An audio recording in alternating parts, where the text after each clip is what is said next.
जीत के लिए जुनून चाहिए, उबाल हो जिसमें वो खून चाहिए। जय हिंद प्यारे साथियों, एक बार फिर स्वागत है आप सभी का आपके अपने YouTube चैनल स्पाइरल दीपक में। प्यारे साथियों, आज की क्लास में हम पढ़ने वाले हैं घातांक और करनी। आज का हमारा जो नया टॉपिक है घातांक और करनी, सर्ट्स एंड इंडिसेस, जिसको मैं एकदम बेसिक से आप लोगों को बताऊंगा। जीरो लेवल से सुपर हीरो लेवल तक की सारी चीज़ें मैं इसमें कराऊंगा। तो बिना किसी देरी के हम क्लास की शुरुआत करते हैं। अगर आप चैनल पर नए आए हों तो चैनल को सब्सक्राइब कर लीजिएगा। आइए समझते हम घातांक के नियम, रूल्स ऑफ इंडिसेस। अब घातांक के नियम में हम देखेंगे पहले कि घातांक का मतलब क्या है। अब घात का मतलब क्या है भैया, किसी संख्या का उसी संख्या में जितनी बार हम गुणा करते हैं उस संख्या को क्या कहते हैं भैया, उसी को हम क्या कहेंगे, घात। जैसे हम लाइक दैट बात करते हैं, हमने लिखा 7 गुणा 7 गुणा 7 गुणा 7 गुणा 7 और गुणा 7। तो हम इसी संख्या का इसी संख्या में गुणा कर रहे हैं। अब जितनी बार गुणा करते हैं उस संख्या की क्या कहेंगे हम, उसको घात। जैसे कितनी बार किया है, 1 2 3 4 5 और ये 6, मतलब 7 का गुणा किया है 6 बार, मतलब 7 की घात क्या हो जाएगी, 6। बात समझ में आ गई। तो अब इस 7 को हम क्या कहेंगे, इसको हम बोलते हैं आधार। और आधार का मतलब क्या है, बेस। क्लियर बात। अब ये जो देख पा रहे हैं हम घात, इसको हम बोलेंगे घात। घात का मतलब क्या हो जाएगा, पावर। क्या इतनी बात सबको पल्ले पड़ गई है ना। इसको हम बोलेंगे पावर ऑफ इंडेक्स। इस आधार की क्या हो जाएगी, घात। मतलब जिस संख्या का हम जितनी बार गुणा करेंगे है ना, उसी को क्या कहते हैं, उसकी घात कहते हैं। संख्या का उसी संख्या में मल्टीप्लाई होना चाहिए। जिसे हम बात करते हैं 3 गुणा 3 गुणा 3। अब इसकी घात क्या होगी, अब देख पा रहे हैं 1 2 3, मतलब 3 की घात 3। तो ये इसकी क्या कहलाएगी, घात कहलाएगी, है ना। तो हम नियम पढ़ेंगे किसके, घातांक के नियम, बिल्कुल एकदम बेसिक से। क्या इतनी बात सबको समझ में आ गई, यहाँ तक कोई समस्या है क्या।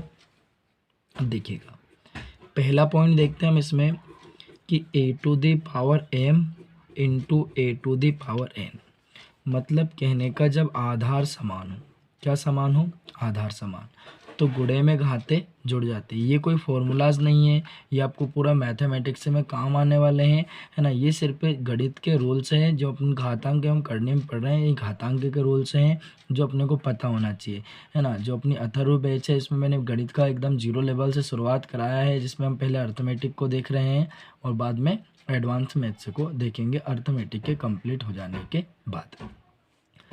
तो भैया जब आधार समान हो तो गुणे में घातें क्या होती है, जुड़ती है, मतलब a⁴m + n। क्या इतनी बात समझ में आ गई। अब आधार समान है तो गुणे में घातें क्या हो गई भैया, जुड़ गई। जैसे हम बात करते हैं कि 2 की घात 4 है गुणा 2 की घात 2 है, तो इसको क्या लिखेंगे भैया। अब देख पा रहे हैं आधार क्या हो गए, समान हो गए, तो गुणे में घातें जुड़ जाएगी, मतलब 2 की पावर 4 प्लस क्या हो जाएगा 2, मतलब 2 की पावर 6। बात समझ में आ गई। बस आधार समान होंगे तो गुणे में घातें क्या हो जाएंगी, जुड़ जाएंगी। क्या इतनी बात सबको समझ में आई। चलिए अगली बात समझते हैं। इसमें सेकंड पॉइंट में हम देखते हैं a⁴m डिवाइडेड बाई a⁴n, मतलब कहने का जब आधार समान हो, आधार समान हो तो भाग में घातें घट जाती हैं, मतलब a⁴m - n। क्या इतनी बात सबको समझ में आ गई। जब आधार समान होगा तो भाग में घातें क्या हो जाएंगी दोस्त, घट जाएंगी, a⁴m - n। यहाँ तक कोई परेशानी। मतलब कहने का अगर मैं लिखता 2 की पावर 4 डिवाइडेड बाय 2 की पावर 2, है ना। अब मतलब इससे इसको भाग लगाना है, तो आधार समान है, भाग में घातें घटेंगी, मतलब 2 की पावर क्या हो जाएगा, 4 - 2 बराबर क्या बच्चा, 2 की पावर 2। क्या इतनी बात सबको समझ में आई। यहाँ तक कोई परेशानी है क्या, नहीं ना। चलिए अगला रूल जान लेते हैं इसका। अगर मान लो मैं लिखता हूँ ABCD की होल पावर में n लिखता हूँ, मतलब अपन देख पा रहे हैं जो n है इन सभी की पावर है। तो हम अगर फैक्टर अलग अलग करके लिखते हैं, ये गुणे में है सभी, है ना। तो मतलब क्या हो जाएगा, a⁴n into b to the power n into c to the power n into d to the power n. मतलब ये जो एन है इन चारों की पावर है, तो हमने गुणे में है तो गुणे में लिख दिया ए की पावर एन इंटू बी की पावर एन इंटू सी की पावर एन इंटू डी की पावर एन। क्या इतनी बात समझ में आ गई? मतलब कहने का तात्पर्य हमारा ये है कि अगर मैं लिखता हूँ 3 की पावर 4 गुणा 2 की पावर 4, अब घात समान है तो इसको हम क्या लिख सकते हैं, इसको हम लिख सकते हैं 3 गुणा 2 की पावर 4 लिख सकते हैं ना। अगर ऐसा है तो इसको हम ऐसा लिख सकते हैं। क्या इतनी बात सबको समझ में आ गई? पावर हमने बस क्या करा, अलग अलग करके पावर को लिखा है।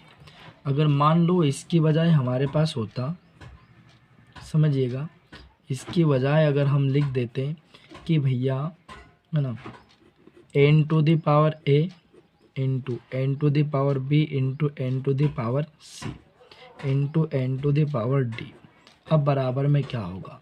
तो आप देख पा रहे हैं आधार क्या है, समान है, या आधार क्या है, समान। तो जब आधार समान हो तो गुणे में घातें जुड़ जाती है, तो ए टू दी पावर क्या हो जाएगी, A plus B plus C plus D. क्या बात समझ में आ गई? तो आधार समान होने पे गुणे में घातें क्या होती है भैया, जुड़ जाती है। चलिए अगली बात जान लेते हैं कि नंबर 5 पे हम जानते हैं a to the power m, इसकी होल पावर एन है ना। अब ध्यान दीजिएगा, a to the power m की होल पावर एन है, तो मतलब कहने का इसका मीन्स क्या हुआ, a to the power m n, मतलब पावर की पावर में मल्टीप्लाई। अब इसी के साथ में अगर मान लो कि नंबर 6 पे मैं आपके सामने लिखता हूँ कि ए टू दी पावर एम की पावर एन, अब इसका मतलब क्या है? अगर मैं पूछूं कि सर भैया कि इसमें जो है ये इसमें और इसमें क्या फ़र्क है, आप कहोगे सर कुछ भी फ़र्क नहीं है, इसमें कोष्टक के बाहर एन लिखा आपने, इसमें अंदर में एन लिख दिया, इसके अलावा कोई फ़र्क नहीं है। तो इसका मतलब ये है, इसमें साफ साफ फ़र्क नज़र आ रहा है कि अगर मान लो कि मैं लिखता हूँ यहाँ पे 3 की पावर 2 की पावर 3 लिखी मैंने, बात समझ में आ गई? तो इसका मतलब आप क्या करोगे, इसका मतलब, और फिर मैं अगर आपसे पूछ लूँ कि 3 की पावर 2 की पावर 3 है ना, कि इन दोनों में क्या अंतर है, तो आप कहोगे कि इन दोनों में कोई अंतर नहीं है, इस पर कोष्टक लगा है, इस पर कोष्टक नहीं लगा है ना। तो ये मामला इसका है नहीं, मैं आपको बताता हूँ, समझिएगा इस बात को, समझिएगा। ये पावर की पावर है, ये पावर की पावर मल्टीप्लाई में है तो इनकी मल्टीप्लाई हो जाएगी, बट ये पावर की भी पावर है, मतलब कहने का a to the power m into m, ये एन बार तक जाएगी। कहाँ तक जाएगी? ये एन बार तक जाएगी, एन पदों तक जाएगी। आगे बात समझ में, एन पदों तक, मतलब कहने का जितनी पावर होगी वहाँ तक ये जाएगी। क्या बात समझ में आ गई? अब देखिएगा इसका मतलब क्या हुआ, 3 की पावर की पावर में मल्टीप्लाई हो जाती है, मतलब 2 गुणा 3, मतलब कहने का 3 की पावर क्या हो जाएगा, 6। बाकी वास्तविकता में इसका मतलब ये नहीं, इसका मतलब है 3 की पावर 2 की पावर 3 है, तो 2 की पावर 3 मतलब 2 गुणा 2 गुणा 2, तो इसका मतलब क्या हुआ, 2 दूना 4, 4 दूनी 8 हो जाएगा, मतलब 3 की पावर 8 हो गई। क्या इतनी बात सबको समझ में आई? यहाँ तक कोई परेशानी है क्या? नहीं ना। चलिए जी आगे बढ़ते हैं, इसमें अगला कॉन्सेप्ट थोड़ा सा समझते हैं हम लोग। देखिएगा नंबर 7, क्या इतनी बात सबको पल्ले पड़ गई? यहाँ तक कोई डाउट है क्या? नहीं ना। अगर अब मैं लिखता हूँ आपके सामने a अपन बी की होल पावर n, तो पावर को अलग अलग कर देते हैं, a to the power n upon b to the power n। यहाँ तक कोई समस्या है क्या? नहीं ना। चलिए अगली बात जान लेते हैं हम। अगली बात क्या हमारा, देखिएगा इसमें अगर मान लो मैं लिखता हूँ यहाँ पे a to the power m, इसकी पावर क्या है भैया, n है, फिर मैंने इसके अंदर एक कोष्टक और लगा लिया, ये मझला कोष्टक, इसकी पावर कर दी मैंने p, फिर मैंने लगा दिया बड़ा कोष्टक, इसकी पावर कर दी मैंने q। अब इसका मतलब क्या है? इसका मतलब आप देख पा रहे हैं यहाँ पे कोष्टक लगा हुआ है, m की पावर n, मतलब m इंटू n हो जाएगा, फिर पावर की पावर में मल्टीप्लाई चलती रहेगी, मतलब a की पावर क्या हो गई, m n p q। बोलो यहाँ तक कोई समस्या है क्या? देखो सवाल को करने से पहले आपको कॉन्सेप्ट पता होना बहुत ज़्यादा ज़रूरी है। क्या इतनी बात सबको समझ में आ गई? यहाँ तक किसी को कोई परेशानी है क्या? नहीं ना। चलिए जी अब इसमें हम थोड़ी सी अगली बात समझते हैं नेक्स्ट पेज पे। तो देखिएगा इतनी बात सबको पल्ले पड़ गई। चलिए 9th वाला पॉइंट हम देखते हैं। पहले कॉन्सेप्ट आपको पता होना चाहिए, तभी जाके आप सवाल कर पाओगे। कोई सा भी सवाल हुआ दुनिया का आप उड़ा दोगे। ट्रिक भी बताऊंगा, पर ट्रिक व्रिक सब धोखा है, कॉन्सेप्ट समझ लो अभी मौका है। चलिए अगली बात करते हैं। अगर दुनिया की कोई सी भी संख्या है, अगर उसकी पावर माइनस में है तो उसको प्लस में करने के लिए किसके अपान में लाएंगे हम? 1 के अपान में। तो a की पावर माइनस m बराबर क्या हो जाएगा? a की पावर m।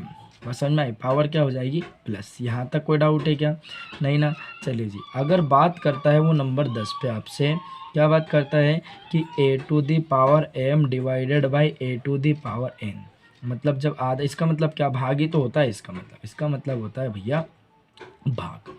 अब भाग का मतलब क्या हुआ? जब आधार समान है, भाग में घाते घटेगी क्या? a to the power m minus n। अब ये बात कब होगी? जब मामला क्या होगा, जो m है ये बड़ा होगा किससे? n से। तो पावर को हम ऐसे लिख देंगे। यहाँ तक कोई समस्या नहीं ना। अब ध्यान दीजिएगा, अगर यही मामला हम बोल देते कि भैया इसी के सेकंड में कि a to the power m divided by a to the power n, अब यहाँ पे हम इसको ऐसा कब लिखते? a to the power n minus m। जब क्या होता है भैया, ये n बड़ा होता किससे? m से। तो हम इसको a से लिख देते हैं। अगर m बड़ा है n से तो ऐसे लिखेंगे, और n बड़ा है m से तो ऐसे लिखेंगे। बात समझ में आई कि नहीं आई? अगर नहीं आई है तो समझिए, इधर मैं आपको एग्जाम्पल दे के समझाता हूँ। लाइक दैट 3 की पावर 4 है अपान 3 की पावर क्या है? 2। अब आप देख पा रहे हो ऊपर वाली पावर बड़ी है, नीचे वाली पावर छोटी है, मतलब हम क्या लिखेंगे इसको? 3 की पावर 4 माइनस 2। कोई समस्या? तो क्या बचेगा? 3 की पावर 2 बचेगा। अगर यही बात हमारे सामने लिखी होती कि 3 की पावर 2 अपान 3 की पावर 4, तो इसको हम क्या लिखते हैं भैया? 1 अपान 3 की पावर 4 माइनस का 2। लिखते नहीं लिखते? तो इसका मतलब क्या होगा? 1 अपान 3 की पावर 2। यहाँ तक कोई परेशानी है क्या? बोलो, क्लियर हुआ या नहीं हुआ? यहाँ तक कोई डाउट नहीं है ना। चलिए जी, अगली बात जान लेते हैं। नंबर 11 पे क्या है हमारा कि a अपन b की होल पावर माइनस का n है। अब इस पावर को हम प्लस में करेंगे तो क्या होगा? इसको बस पलट देंगे, ये जो दिख रहा है ना a अपन b, तो ये उलट जाएगा तो क्या हो जाएगा? b अपन a हो जाएगा। मतलब क्या हो जाएगा? b अपन a, और पावर हो जाएगी प्लस। यहाँ तक कोई समस्या? अब ध्यान दीजिएगा अगली बात पे हमारी, कि अगली बात क्या है कि भैया a टू दी पावर 0 की वैल्यू हमेशा क्या होगी? 1 होगी। दुनिया की कोई सी भी संख्या आ जाए, अगर उसकी पावर 0 है तो वैल्यू हमेशा 1 होगी। क्यों होगी वो भी मैं आपको समझा देता हूँ। लाइक दैट हम बात करते हैं a to the power 7 divided by a to the power 7। जब आप इससे इसको डिवाइड करोगे a to the power 7 upon a to the power 7, तो कैंसिल आउट हो जाएगा। क्या बचेगा? 1 ही बचेगा ना। 1 ही बचेगा ना। तो इसका मतलब क्या है? जब आधार समान है तो गुणे में घाते घट जाती है, गुणे में जुड़ती है, और भाग में क्या हो जाती है? घट जाती है। तो आधार समान है, भाग में घाते घटेगी, मतलब 7 माइनस 7। तो a टू दी पावर 0, तो वैल्यू क्या है इसकी? 1। बात समझ में आए? मतलब वो उसी संख्या से एक बार कैंसिल आउट हो जाता है। बस क्या है भैया कि जो भी पावर हो, वो जो भी आधार हो, वो क्या नहीं होना चाहिए? 0 के बराबर नहीं होना चाहिए। बात समझ में आ गई कि नहीं आ गई? यहाँ तक कोई समस्या है? यहाँ तक कोई दिक्कत नहीं है ना। चलिए अगली बात जान लीजिएगा। अगली बात क्या है हमारी? देखिएगा अगला हमारा जो कॉन्सेप्ट है, अगर मैंने लिखा यहाँ पे माइनस का 1, और अगर इसकी पावर जो है सम है, पावर क्या है? सम है, मतलब पावर इवन पावर है। इवन पावर है तो आंसर हमेशा काय में आएगा? प्लस में। छोटे छोटे पॉइंट हैं, याद रखिएगा, है ना। अभी अपन सवाल करेंगे तो उसमें हेल्पफुल होंगे ना। और अगर -1 की पावर विषम संख्या है, क्या है? विषम संख्या, ओड नंबर है, तो आंसर हमेशा काय में आएगा? माइनस में आएगा। क्या बात समझ में आ गई? लाइक दैट हम बात करते हैं -1 की पावर 16 है, तो आंसर काय में आएगा? ऑलवेज पॉजिटिव आएगा। और -1 की पावर अगर सपोज आपका 19 है, तो आंसर काय में आएगा? माइनस में आएगा। बात समझ में आई? तो पावर सम है तो आंसर किस में आएगा? प्लस में आएगा। माइनस है तो विषम है, तो मतलब ओड है, तो काय में आएगा? आंसर माइनस में आएगा। क्या इतनी बात सबको समझ में आ गई? यहाँ तक कोई परेशानी है किसी बात की? क्या नहीं है ना। चलिए जी, अगली बात हम आपको बताते हैं। अगली बात बड़े ही प्यार से समझाते हैं, समझ लीजिएगा। हमने देखा कि भैया जब a to the power m हो equals to b to the power m हो, तो जब पावर इनकी समान हो, पावर क्या हो? समान हो, तो इनके आधार को भी क्या होना पड़ेगा? समान होना पड़ेगा। क्लियर बात। और जब हम देख पा रहे हैं कि इनके बेस समान है कि a to the power m equals to, है ना, a to the power n, जब इनके बेस इक्वल हों तो इनकी पावर को भी क्या होना पड़ेगा, समान होना पड़ेगा। क्या इतने सभी कॉन्सेप्ट आप सभी को समझ में आए? यहाँ तक अगर कोई डाउट हो तो आप कमेंट करके कमेंट बॉक्स में पूछ लीजिएगा, अदरवाइज चैनल को सब्सक्राइब कर लीजिएगा। अब हम अगली क्लास में शुरुआत करेंगे सवालों की, जिसके लिए आपको ये कॉन्सेप्ट पता होना चाहिए, है ना। अगर क्लास अच्छी लगी हो तो क्लास को लाइक शेयर और चैनल को ज़्यादा से ज़्यादा सब्सक्राइब कर लीजिएगा, है ना, और वीडियो को ज़्यादा से ज़्यादा लोगों में शेयर कर दीजिएगा। अब मिलते हैं हम अगली क्लास में, तब तक के लिए जय हिंद, वंदे मातरम, भारत माता की जय।